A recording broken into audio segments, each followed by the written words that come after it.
Qu'est-ce que tu fais? T'étais là? Mais j'étais pas du tout là. Mais si J'étais t'étais pas là, du mais tout là. arrête de J'étais te- pas mais du tout t'étais là. là. Non. C'est bon, j'arrête de jouer. Que tu sors du jeu en plus.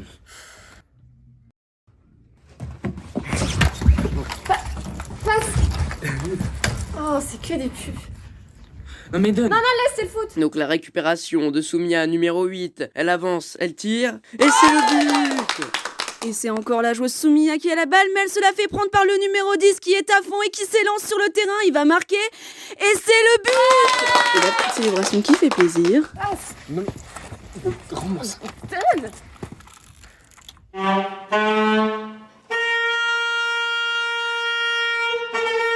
C'était le quatuor du lycée européen, dirigé par la grande Cléophée Gonçalves. Oh, c'est chiant ça. C'est quoi tous ces bruits là? C'est bon, Arrêtez. poussez-vous, donne-moi Décale-toi. ça. C'est bon. C'est bon. Bon, on va trouver un truc là. Ok. Ça va pas, chérie? Non mais ça va pas, j'y arrive pas. Tu peux me passer la clé de 17? Non mais ça va pas, t'y connais rien. Je dis la clé de 17. Mais non, puis c'est pas mon domaine. En plus, j'en vais attraper froid. Pour la mécanique, faites confiance aux expertes. Choisissez la clé Femcom. Non, laisse. C'est les nouveaux présidents. C'est par leur visite au Forum des métiers de Villers-Cotterêts que le nouveau binôme présidentiel marque le début de leur quinquennat et de cette 6ème République plus égalitaire. Ce forum a pour but de faire découvrir aux jeunes les différentes professions grâce à la venue d'intervenants qui mettent l'accent sur les métiers non genrés. Par ailleurs, lors d'une édition il y a ça plusieurs années, Laurence Mariani avait été interviewée par des élèves. M'adresser à des jeunes, je trouve ça juste génial parce que c'est vous qui avez maintenant le pouvoir de changer les choses. Nous accueillons maintenant sur notre plateau nos deux nouveaux présidents-présidentes. Notre programme est construit sur 3 grandes idées majeures. Premièrement, les écoles.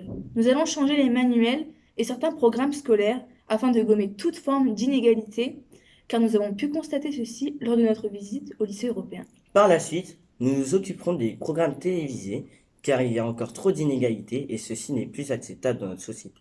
Et pour finir, nous avons un objectif, réduire les violences. Et pour cela, il faut aller à la racine du problème, c'est-à-dire éduquer nos jeunes.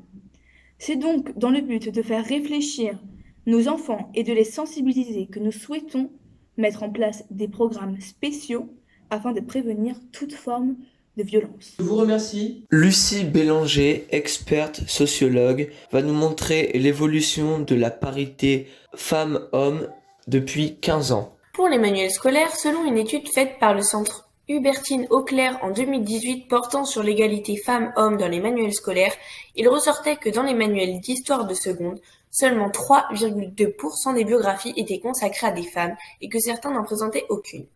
De manière générale, les œuvres réalisées par des femmes étaient 25 fois moins nombreuses que celles des hommes, et en plus, les professeurs ne faisaient étudier à leurs élèves que 5% de textes littéraires et théoriques réalisés par des femmes. Alors qu'aujourd'hui, 20% des biographies sont consacrées aux femmes, les manuels comportent autant de textes de femmes que d'hommes, et les textes choisis par les enseignants sont à 15% écrits par des femmes. Selon le rapport de la SACD intitulé « Où sont les femmes? Toujours pas là ?», on comptait seulement 1% de compositrices, 4% de femmes chefs d'orchestre en France pour les années 2013 à 2017. Depuis 2030, 18% des compositeurs et 16% des chefs d'orchestre sont des femmes. Dans le monde du sport, comparons les activités sportives pratiquées par les femmes et les hommes il y a 15 ans. En décembre 2020, la part des femmes parmi les licenciés de foot était de 8,39% et à l'inverse, la part des femmes licenciées en gymnastique était de 82,87%. Aujourd'hui, les licenciés de football sont à 35% des femmes et les gymnastes sont à 59% des femmes. En 2020, les activités sportives étaient extrêmement genrées, cela s'est donc rééquilibré. Pour les violences faites aux femmes et en particulier les féminicides, le collectif Nous Toutes a commencé à tenir un registre des femmes mortes, tuées par leur conjoint ou ex-conjoint. Pour la seule année 2021, elle a compté 113 féminicides entre 2016 et 2021. Pas une seule fois, ce nombre n'est descendu au-dessous de 100 femmes tuées par an depuis 3 ans. En moyenne, 26 femmes meurent tous les ans en raison de leur genre. Donc aujourd'hui, les chiffres tendent à atteindre 50-50 dans tous les domaines, en particulier depuis l'élection de notre binôme présidentiel, puisque le gouvernement est à 48% composé de femmes. De toute façon, c'était mieux quand c'est les hommes qui dirigent.